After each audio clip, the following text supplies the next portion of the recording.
And for more on the latest political news, including the fallout from President Trump's meeting with Ukrainian President Zelensky and analysis of that PBS News poll, we're joined now by Amy Walter of the Cook Political Report with Amy Walter and Tamara Keith, NPR's senior White House correspondent. With a welcome to you both.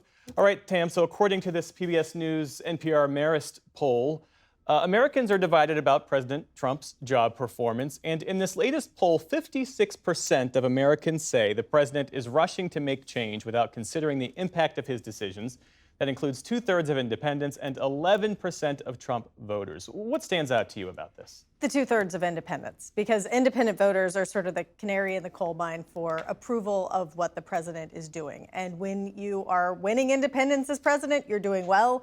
When independents are moving away from you, that's an indication. Because at this point, partisan views are so set in stone that Republicans will automatically say that Trump is doing great, and Democrats will automatically say that he is doing terrible. So you look to the independents. And in this case, 2/3 of independents say that the president and DOJ are rushing too much to make change. That is certainly, like a yellow flashing light for the White House. And Amy, on his handling of the economy, our poll found that 42% think President Trump is changing the economy for the better, 46% think for the worse. But perhaps more telling, 56% of people expect grocery prices to actually go up over the next 6 months. And that's with those extensive tariffs set to take effect tomorrow. You wrote recently about the warning signs for Republicans on the economy. What are you seeing?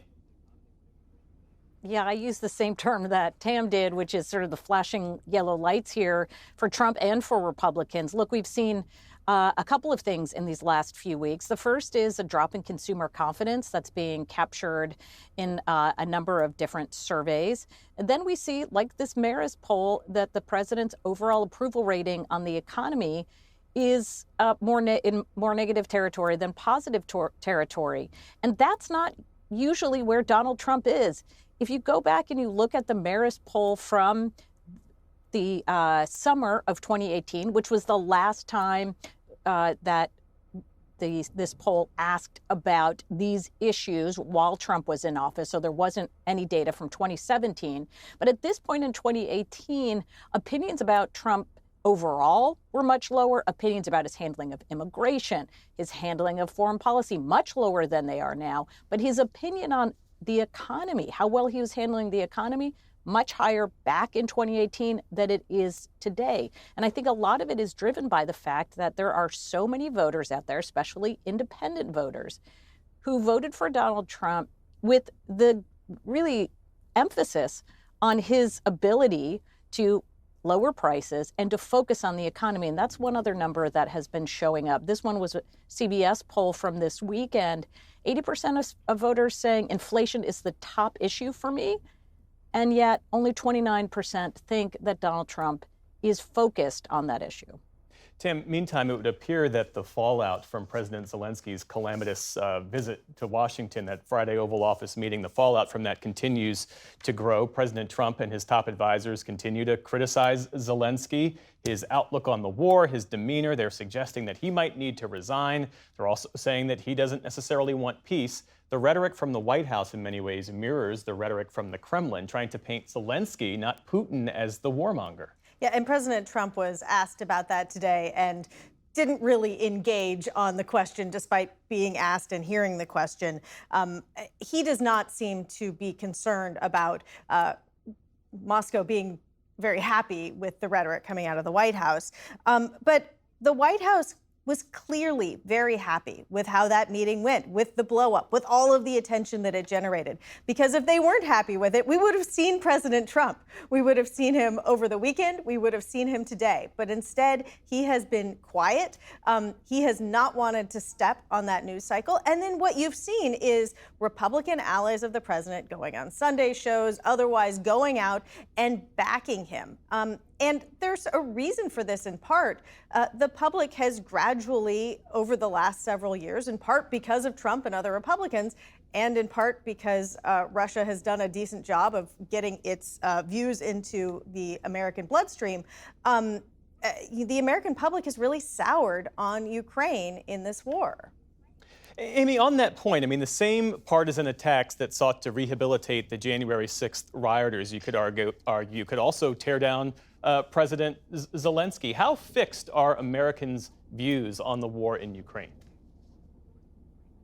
Well, I agree with Tam that they are really driven by partisanship more than anything else. So they're fluid in the sense that where partisans will go with wherever their leaders are going. So back in 2022, for example, an equal number of Democrats, Republicans, independents supported Ukraine as the war was breaking out. But as we moved into 2023 and 2024, especially as Trump was critical of Ukraine, was more supportive of Putin, and as then President Biden going to Ukraine, increasing aid to Ukraine, you saw Democrat support pretty much stay where it was at the beginning, but Republican support crater and independents going down as well. And so I do think, look, the challenge with foreign policy in general when it comes to American voters, some do, but most don't have hard and fixed opinions,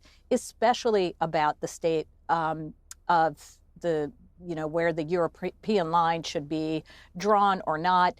And so they are really following the folks that they trust either within a party or in many cases, whatever information source they're using to get most of the information, and they just will go along with that. And when that side shifts, they shift with it. Should we expect to hear more from President Trump on this when he addresses the joint session of Congress tomorrow? What are you watching for? Yeah, so I asked the White House for a preview. They sent me a Fox News exclusive that they had given to Fox. But yes, peace around the globe is on the agenda, pushing Congress to pass border security funding and generally pushing Congress to do his agenda, talking about the economy and what he's done. And also, we can expect him to talk about his accomplishments in the first month and a half in office. This is the way the White House has described it. I talked to a former White House official from the first administration who said he expects President Trump's message to be get on board or get out of the way. Okay, Tamara Keith and Amy Walter, thanks as always. You're welcome.